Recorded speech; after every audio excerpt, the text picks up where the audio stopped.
The Tools of 1910, Summer's Burden by Uncle Ernest opines.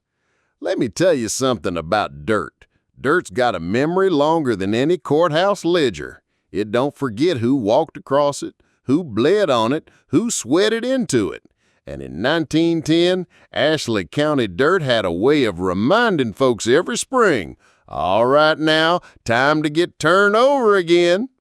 That's when the farmer, who'd been pretending all winter he was half logger, half blacksmith, strapped on his real badge of office, the moldboard plow. Now don't get the wrong idea, this wasn't no shiny tractor pulling 6 rows at a time while the driver sips iced tea. This was a mule, 1 row, and a man behind it hold on like he'd married into trouble. The walking plow and the mule's attitude. The walking plow was simple enough, steel blade, wooden handles, a little iron where it counted. But the mule, bless him, was the real engine. Folks used to say the mule was half horse, half devil, and all opinion. You wanted a straight fur, you better have your hands steady on those plow handles and your prayers steadier. A mule will test both your balance and your religion. Some richer outfits had a sulky plow. You sat up on a little seat and rode like you were surveying your kingdom. Trouble was that kingdom was still mud, rocks, and stumps, and sitting on a seat didn't change it. Most folks stuck with the old walking plow. It may blister your palms, but at least you knew it wouldn't flip you on your backside when the mule spooked at a rabbit. From clouds to seedbed. After the plow came the disc harrow. Picture a row of middle pie pans turned wicked, slicing those big clods like biscuits. Behind that came the spike-tooth harrow, which did for the soil what a fine comb does for hair, made it smoother, meaner looking, and full of tiny cuts. And if you didn't have all that iron, you made do. A brush prag, just some saplings chained together and dragged across the field would do a half-decent job. It was ugly, so was life. And both usually got the job done. Planting, hope in a hopper. Now here's where farming got clever. Horse-drawn planters were a marvel.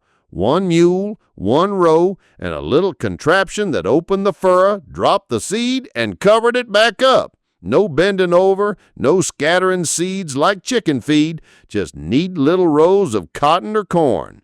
And if you were fancy, you had a check row planter. That one strung a wire across the field with knots every so often. Each knot tripped the planter, dropping a seed in a perfect grid. That way you could run a cultivator both ways, and weeds had nowhere to hide. Of course, planters were like men. Sometimes they skipped a beat. That's when you pulled out the jabber planter, 2 wooden handles, a seed box, and a sharp metal point. You stabbed the ground, squeezed, and the seed dropped in. You walk the row, filling skips the mule missed. Tedious, yes. Necessary? Absolutely. The weed war. Farming wasn't just about growing crops, it was about killing everything else. Weeds, like politicians, were relentless. That's where the cultivators came in. The walking cultivator, 1 row, guided on foot, was nimble, like dancing with a sharp partner. The sulky cultivator was bigger, let you sit down and covered more ground. But both were only good until the cotton got too tall, then it was hoe time. Chopping cotton wasn't chopping at all. It was thinning the rows, whittling down the plants so the strongest survived, while also taking a whack at the weeds. Entire families went out, hoe in hand, back bent, temper short. Kids who thought about misbehaving were handed a hoe and told to work it out in the field. Nothing corrected a bad attitude quicker than a half-mile of crabgrass and Johnson grass staring you down.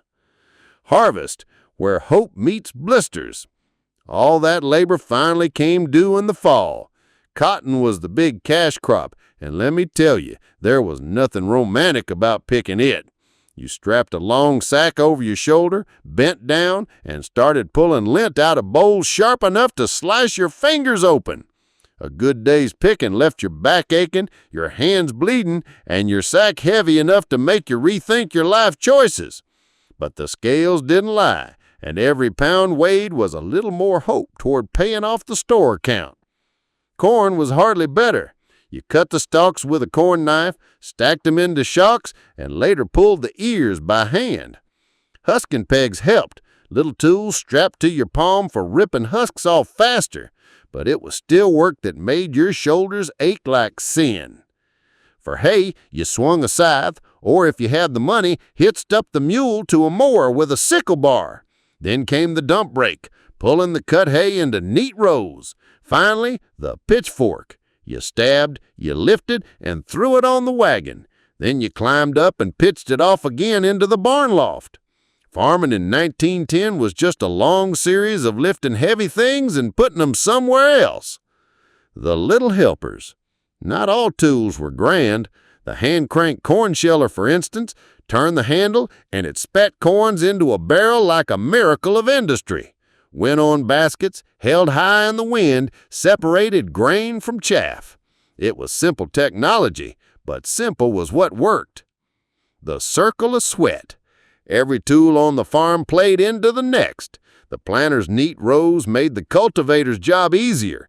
The cultivator saved the hoe hand's back. The hay mower fed the mule, who turned around and pulled the plow that started the cycle all over again. Farming in 1910 was just a long series of lifting heavy things and putting them somewhere else. And let's not forget, every step of it was done under the Arkansas sun, which had no mercy and no shade except what you carried in your hat. Folks like to talk about the good old days, but I guarantee you they never spent August chopping cotton with sweat burning their eyes. Closing thought. So that was summer in Ashley County, 1910. Dirt turned, seeds planted, weeds battled, crops hauled in. A symphony played by mule and man, plow and hoe, sack and scythe. The tools weren't fancy, but they were faithful, and the people using them were tougher than hickory. When the last bowl was picked and the last shock of corn pulled, the farmer leaned on his hoe, wiped his brow, and looked toward the piney woods, because as soon as the fields were bare, winter work was waiting, and the axe was calling.